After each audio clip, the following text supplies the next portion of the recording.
Can't believe Farsa it. na ang tinanggal ng NXP Solo dito straight up. Blacklist International still not letting go of that Selena ban. Third time's the charm. Sabi Kufra nila, ban. tagalin natin. Oh Tagalin my God. natin. Kailangan I natin know. mag-ingat. Grabe yung pacing talaga nila pag may Kufra sila eh. And I would say talagang madami kasing napipigilan na plays, na lineups itong Kufra na to. Yung mga Cho, like the first lineup earlier, that was a really bad lineup against a Kufra. A lot of people have agreed. I checked social media, they actually agree as well na bakit may Kufra dyan, may Lancelot yung kalaban, Cho yung kalaban, Khalid yung kalaban, sobrang hirap gumalaw. Now, that's not gonna be a factor. This time, kaya mag-draft ng blacklist ng lineup na siguro mas komportable sila kung magiging mobile lineup to. And kung nakikita nyo dito, yung next play solid ay may kasamang killing spree na umiikot-ikot dyan para sa kanila. Kaya medyo, kaya natutuwa si H2O sa killing spree. Kasi, nandyan talaga at umaalalay sa kanya. It's a given, no? It's a given. Uranus is quite a good pick dito. Ay, ban dito for the side of NXP Solid. You wouldn't really want to see that on the other side. Blacklist International dito, ang pinagtataka ko kung bakit nila na-ban out yung Hilda. Yeah, I think... Sila yung isa medyo, sa mga teams na gumagamit yun nito. nga medyo sila yung gumagamit, so I'm a little surprised. Siguro they're considering the win rate of this hero again with NXP Solid. Or maybe they're considering na magdigi kaya tayo. Or eto I don't know. Pwede. Sa totoo I don't lang. know, Pero pwede din tong respeto na parang mainit si Yawi ngayon. Huwag natin bigyan. Mainit. Huwag na nating bigay yung kahit ano. And first pick material talaga, si Kuya Tams ang umaapoy. And first pick na material side siya laner. kasi si Edward eh. Edward plus Tams. Edward plus Tams equals... You know what it Ewan is? ko, parang Invasion Nation eh. Invasion Nation.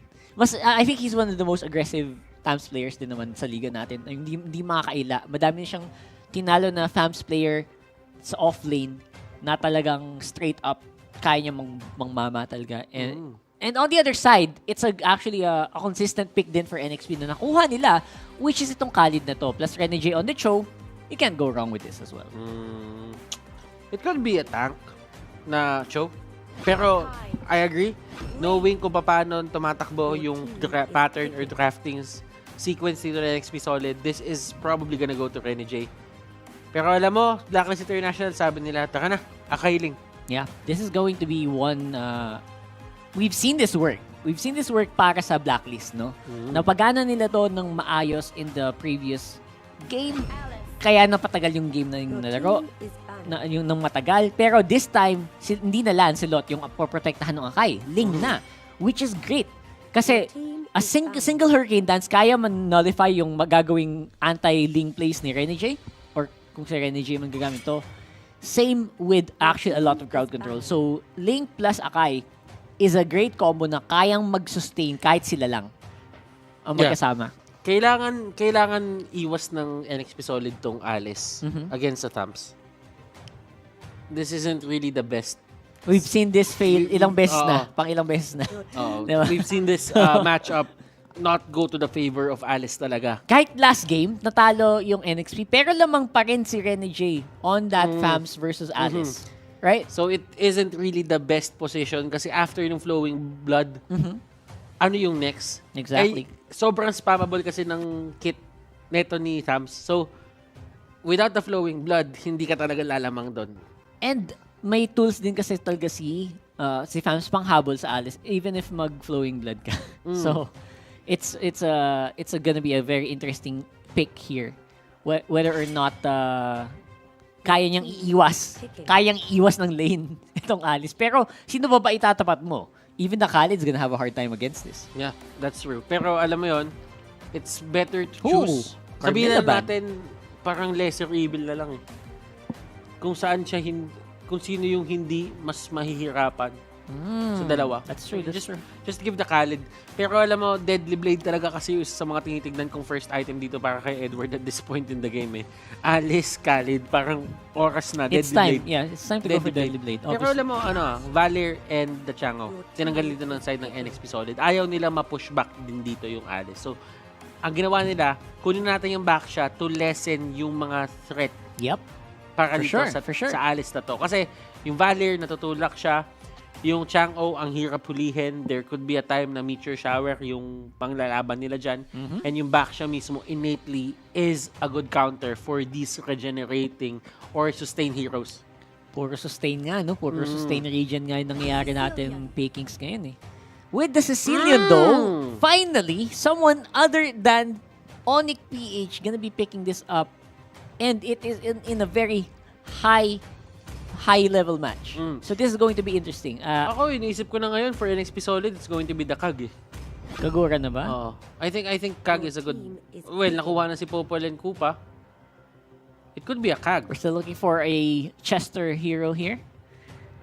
What'll it be? What'll it be? Kagura seems to be... Madali hulihin. Mas madali hulihin si Celion with a Kag. Pero there could be other choices. I mean, naglulita sila dito. Lolita, pwede yan sa Sicilian eh. They can pick the Lolita against Sicilian. Tapos, Yawi it's either Yawi Baksha or Yawi Cho. Kung offlane Baksha man to, there is that possibility. Pero So, tingnan natin kung paano tingnan ang gagawin dito Talagang ng they're NXP Solid. taking their time on this They're taking pick. their time. Kailangan nila eh, because this is game number 3. Pangmatagalan to. Itong pangmatagalan na support. Oh! Hindi nga. Ba't nga pala support iniisip natin? Oo nga, no? Alam mo ba, Merong ginagawang... Well, there's this thing about the funnel din for a Cho. Pero, I don't really think that they will use that. Man. And they get the carry. That's true. Ba't nga ba support iniisip natin kanina? I mean, no? That was weird. But- Anyway, it's fine. It's fine. We fine. are here on the H2O carry. Alam mo, eto kung ibang lumabas doon, feeling ko pwede pa kung Claude. Pero kasi at this point, carry. Carry. You wouldn't really expect that. I'm not saying it's a bad pick for their side. Pero I'm sure na may iniisip dito yung NXP Solid dito sa lineup na ginagawa nila na to. On the side naman ng Blacklist International, I think they're set kasi this is the certain setup na lagi natin nakikita sa kanila. It's Aqua on that Sicilian. We're going to see probably a Popol and Koopa offlane from Dexstar. Or it could be Sicilian to the offlane as well. So, tingnan natin kung paano nila yung setup. Pero ang weird, no? Parang na-psycho din tayo sa na-psycho din tayo sa line Naano din ako eh. Sa totoo lang eh. This Pero is going fine, to be that's fine. one for the books here. Game 3 mga kaibigan. NXP Solid. Laban sa Blacklist International. We had some pretty long games, my friend. Ito na ba yun? Ito na ba? Ito na talaga yun. Ito na ba ang talagang pangmatagalan game? Kasi madami din silang wave clear dito sa totoo lang. Talagang feeling ko pang long games talaga yung dalawang team Wala, na Rene J talaga yung gagamit ng Cho eh. Kumbaga, Rene J. Cho got Kumbaga, let's say it could be an orthodox dito for the side of NXP Solid. Pero kasi, they're not really known to, alam mo yun, parang join yung circle ng mga taong gumagamit ng Tank Cho.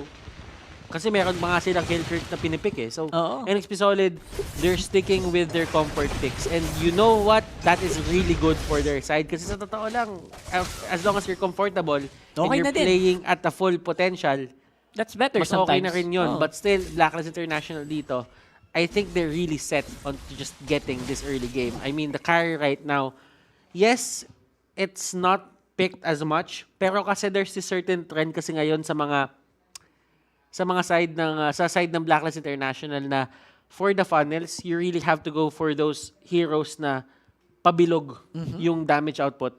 That's true. Hindi siya linear, hindi siya single target. So, carry might take them down one by one. And pagdating dun sa mga later parts of the game, they can actually shred a lot of she can actually shred a lot of the damage output na nanggagaling dito sa side ng Blacklist International. But then again, how and in what way is that going to be possible for the side of NXP Solid? That's true. Yun yung sasagutin nila dito.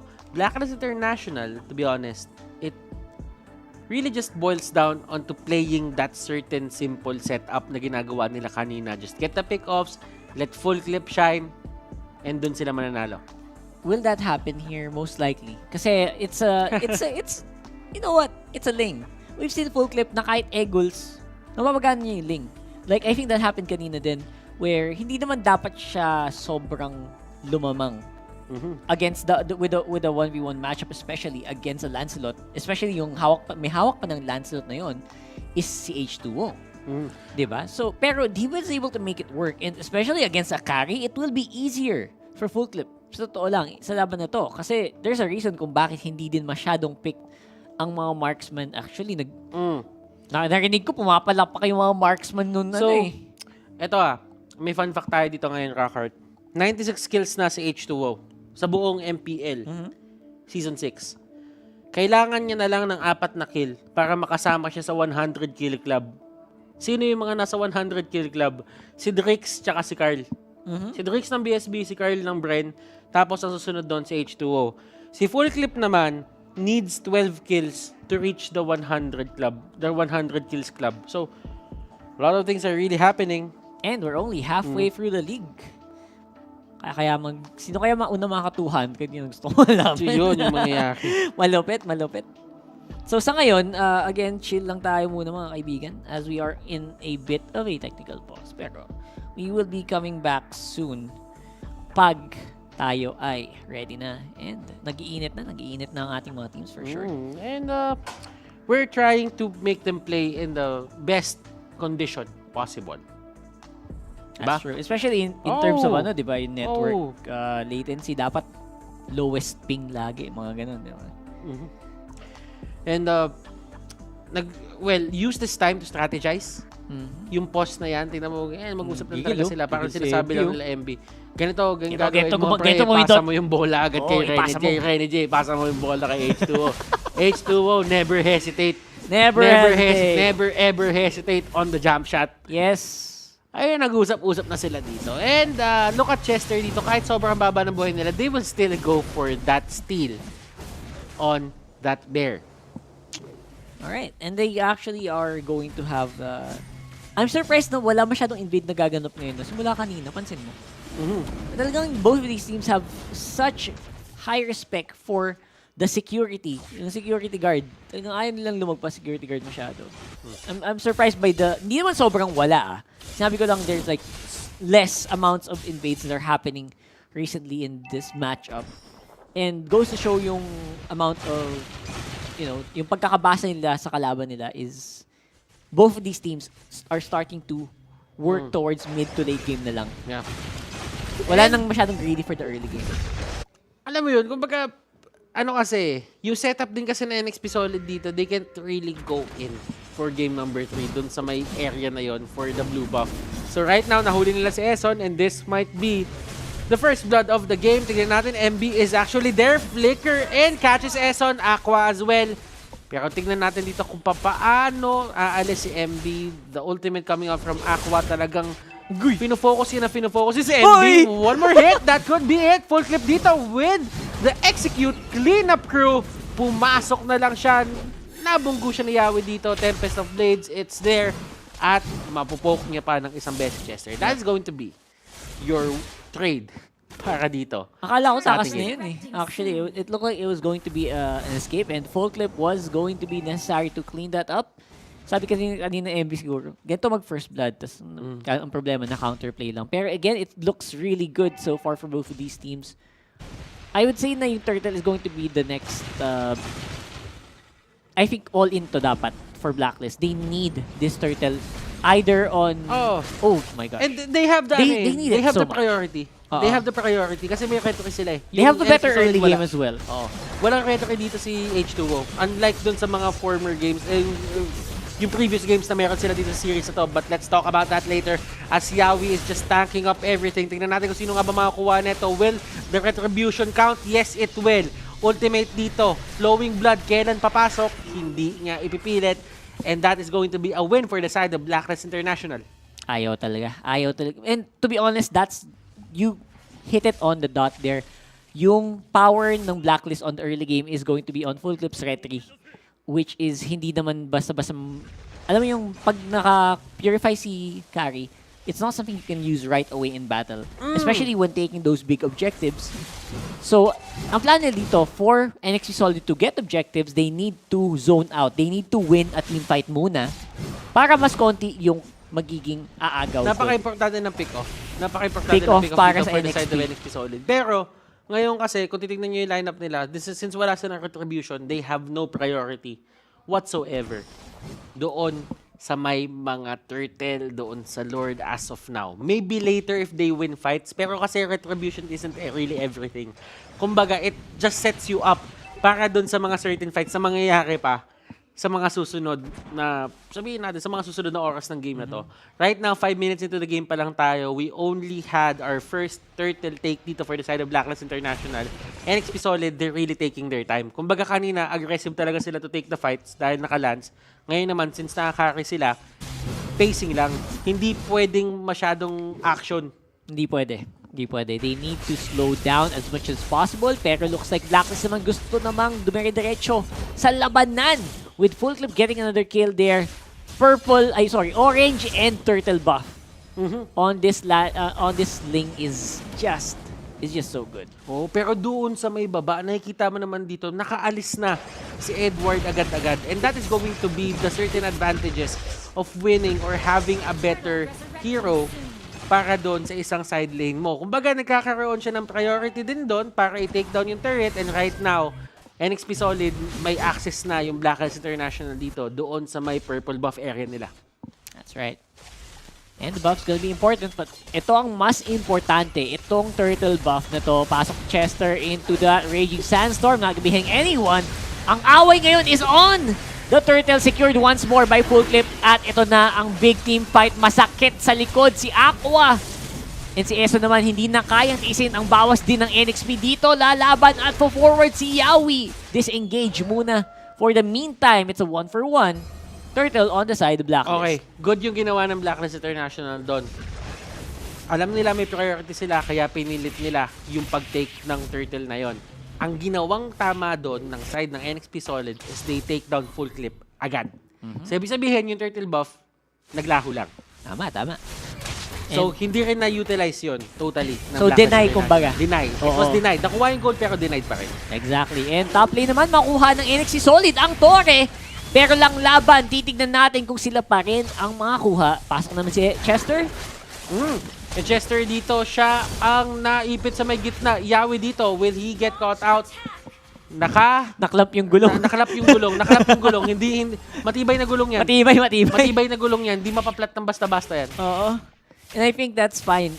Getting a tower is good, tas disengage. That's what NXP needs to do. Again, habang tumatagal to nang wala sila masyadong na-suffered na losses, hanggat di sila nawawalan ng Torre, okay si H2. Okay. Tatagal at lalakas tong carry na to. Kailangan lang, yung ibang miyembro din nila is kaya makipagsabayan mamaya. Diba? Kailangan hindi papers. Yun yung ginagawa dito ng NXP Solid. Kumbaga, sige, nananalo sila ng fights, nakakuha sila ng pick-offs, pero hindi nila nakukuha yung turrets natin dito sa may mid at sa may top basta-basta.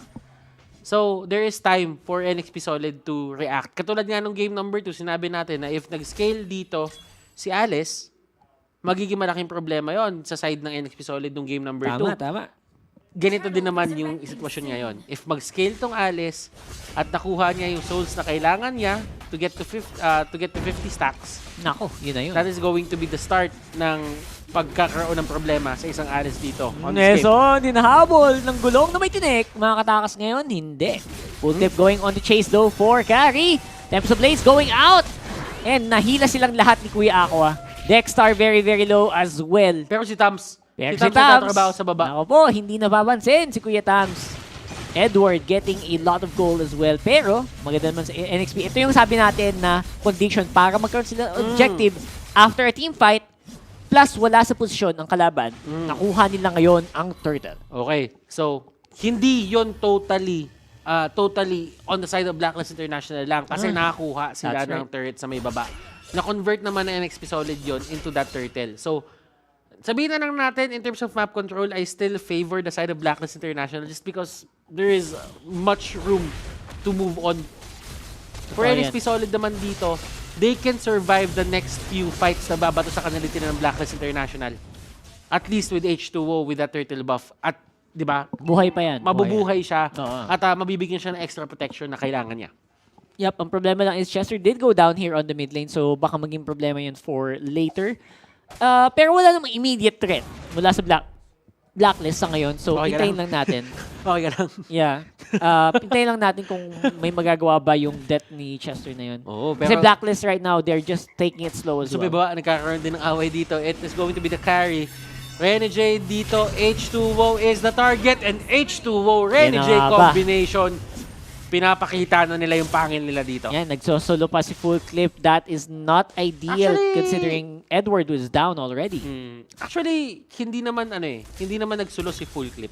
Nandun si Edward. Pero kasi at least nakahanap ng paraan dito para sagutan ni H2O yung thumbs. Hindi siya kumbaga hindi siya yung tipong threat na threat talaga. May way para ma-shred, no? That's right. And speaking of shred, ito na yung bawa sa gitna ng labanan na gagawa ng alis ni MB. Totoong-totoo na. And Aqua, hirap na hirap ding mag-survive dun. Sa labanan na yun, Yawi zoning everybody once more. Si Chester, pang follow-up sana. Pero hindi na daw muna kailangan for now. It's gonna be the back for Blacklist. At ang push naman para sa NXP. Tumi-team fight na dito yung NXP Solid. Kung ano na sila. They are, how do I say this? Confident? In a way, na kaya nila panalunin to. Tingnan mo kung paano nila binibigyan ng malaking problema dito. Yung side ng Blacklist International.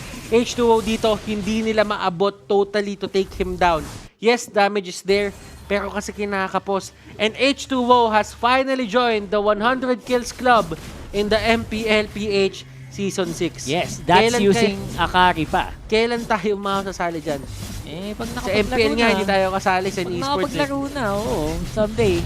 Wait for it. Wait for it, my friends.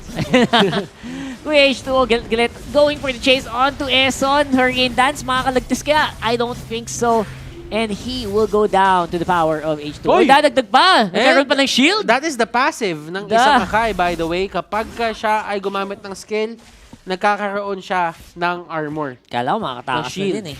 Hindi na pala. I thought so too. Pero masyado talaga mabilis ang chasing capability dito. H2O making the carry work. We Ito haven't seen this hero for a long time. And right now, namamayagpag dito sa series na to. Game number 3. Yep, it's going to be that carry. Nagbubunyi ang mga marksman natin. Finally, may representative na daw sila aside from Lee Sanshin. Kasi sawang-sawan daw sila kay Sanshin eh. So, ito naman, si Kari naman ang papakitang gilas ngayon. And looking like they are ready for a possible win. And tingin ko, they're on a good way. They're on a good way to getting this. As long as they can protect this Lord, madami silang bawas. Madami silang damage na magagawa sa Blacklist International base. Yung din kasi, yung dating din talaga kasi ng NXP Solid dito, hindi sila mabuli ni Edward eh. Kasi kanina, di ba, Edward had free reign to go over them. Ngayon kasi, nakuha niya yung thumbs, kinahaki nila. Ibig sabihin, para nagkaroon ng sagutan ng problema. Chester dito with the ultimate, nakapag-flicker siya palabas. Lumuhod doon, no one goes down. The 1v1 sa baba na nagaganap. Tams versus Cho. Renegade very, very low. Mukhang hindi na muna niya ipipilit. And that is going to be the successful defense para sa Blacklist. And masaya sila doon na nakuha nila yung ganung pacing. NXP Solid dito, nag-push lahat ng waves papunta dito sa side ng Blacklist International. And that is a win in itself. Kung may na-takedown siguro isang turret, mas nanalo pa sana sila. But still, the fact remains na NXP Solid dito, they are just moving as if sa kanila yung buong mapa na to. Totoo yan. And that's just how you do it. That's just how you do. And moving around the map like this is indication na talagang malaki-laki na din yung lamang. Hindi lang sa control sa mapa, kundi pati na din sa gold. Although, it's only 4,000 gold, actually. 4,000 gold at 30 minutes, mukha siyang hindi malaki. Pero, since yung gold na yan is mga nasa hero na tulad ni Kari, sa H2O, kay H2O, it actually does make NXP more threatening. Mas nakakatakot silang tingnan. That is actually a good point, Rockhart. Still, Chester dito on the other hand. Nahuli na si Edward dito and he gets shredded off. Peel composition. Rose Gold Meteor going to H2O. Tignan natin dito kung paano pipigilan ng Blacklist International yung pagtulak dito ng side ng NXP Solid. They lost one person. How will they hold? And look at this, MB going in with the ultimate. Tignan natin, Eson dito with Hurricane Dance. Yawi getting pushed back. He will go down. Whoa! And they stop the push. Grabe. Yung pasok ni MB doon actually was super commendable.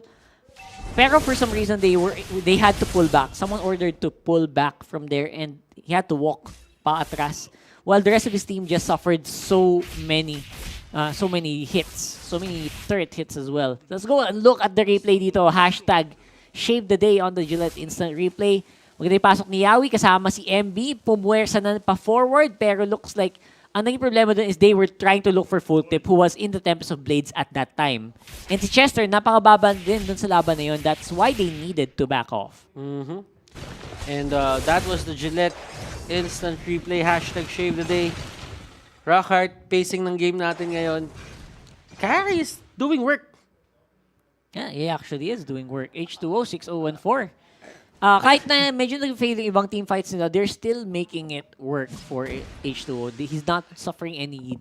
Patatawag ba nating fight? Kasi what they go for is pick off muna tapos tsaka sila sumahabol eh. Well, fight kasi apat naman silang magkaharap. Oh, so, sabagay. hindi yun pick off na like mag-isa lang sa mapa. Yeah, that's true. Yeah. So, it's a fight. Overall, I think siguro they were happy with 1 kill pero again maybe they underestimated the power of Blacklist under the tower. Okay, totoo. And kahit si Popol and Kupa dito, nagkakaroon din ng problema yung alaga niya eh. Nasasaktan eh. Unless kontrolin mo talaga yan na hindi siya maabot ng carry, masasaktan. talagang mag-unload si mag-unload si H2O dyan eh. And this is percent HP damage. So kahit gano'ng kataas si HP niya, hindi siya ganun kasakit. Hindi siya ganun kakakunan. And kailangan pa rin nila mag-ingat dito. They still have the retribution onto the other side. Full clip dito. He is going in, trying to actually take down someone. MB dito will be the first one to go down. And look at this, Rene J going to the backlines. Aqua dito, iba yung nasipa ni Rene J. Pero sabi niya, kakayanin pa rin naman yan, pero he will actually go down. And that is a godlike for H2O. Nahuli nila dito si Edward tsaka si Eson. Aqua, Dexter, full clip. How do you fight this? Okay, that's gonna be it. That's the problem. Because buhay si H2O. And actually, full clip is alive naman din naman, pero I don't know. It's gonna have to be another defense game. Napaka-defensive ng dalawang team na to, sa totoo lang. Minsan, feeling ko sumusobra na eh. On the Gillette Instant Replay, we will definitely see na ang laking bagay ni Eson keeping everyone alive in that matchup. At considering yung lagay din ngayon ni Edward, he is not as tanky as he thinks he is. That's why nasobra din yung dive niya going to H2O. That's why na-take down din siya sa laban na yun. Actually, shoutout kay Manjin. Napaka-lupit ng galawan niya. Rinig na rinig yung galawan yun sa may gilid. Pero alam mo, Dexter dito, ang sabi naman niya, down. Parusahan natin yung dalawang support nila. Yawi and Chester, they go down. Is this a time na dapat kumuha ng Blacklist International ng Lord? Dapat na yata kanina pa eh. Because they backed off. And now, pabalik na ulit si Yawi sa mapa. That was a 3v5. For a solid how many seconds? Meron silang ibang plano, Rockhart. They go in, 7-0-5 pa rin dito si Carry, H2O. Sino-zone out sila ng isang aso. Tignan natin kung paano nila gagawin to. Renj dito, nandun sa may backlines. He is the primary target dito for everyone onto the side of Blacklist International. They're trying to take them down. Jit Kondo, knock-up is there. He's still alive. He will go down. MB dito, nahuli silang tatlong magkakatabi. Surprised! Winter Truncheon, Aqua dito, getting caught out. Full clip on the other hand, nandoon sa may gitna. He's trying to push. He's trying to set the pace para dito sa may Lord. But his allies will go down. Yup. At kinokontrol din siya ni Chester na hindi siya basta-bastang makapag-clear ng wave ng dire-diretso. So he's always being forced to back off. Now this Lord, walang kasamang pupush dun sa bot lane. And feeling ko that is a very good thing para sa NXP. They basically just nullified the Lord take by taking kills of their own after that team fight. So I'm very curious to see how fast NXP got that. And reset na naman tayo dahil longest games na reset na naman tayo. And yun yung naging tempo natin. Ito yung naging tema natin for the 2 games na meron tayo. Road to greatest games.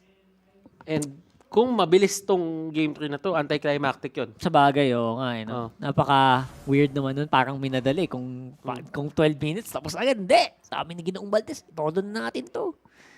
And it is happening. We are on the 20-minute mark almost. Oy, teka! Teka, grabe naman yun!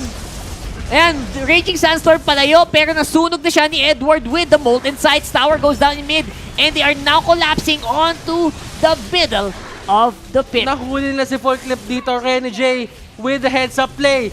Aqua, kinakalmot-kalmot siya ni Iori dito sa may likod.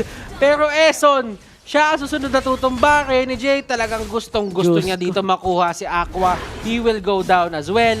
Dexter dito, last target, final target for the side of BLACKLIST International. And they are going to march on. Nagmamadali dito yung mga members ng NXP Solid. This is the long march. This is the long march. Sige, sa inyo ang Lord, amin ang base! Sa inyo ang...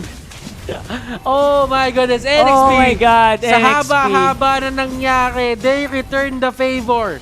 They win this series. 2-1. NXP Solid. Pangalawang beses sila nakita. They got over the hurdle. They are over the hurdle, and the drought is officially over. We're on a streak here for NXP. Another 2-1 victory for the day.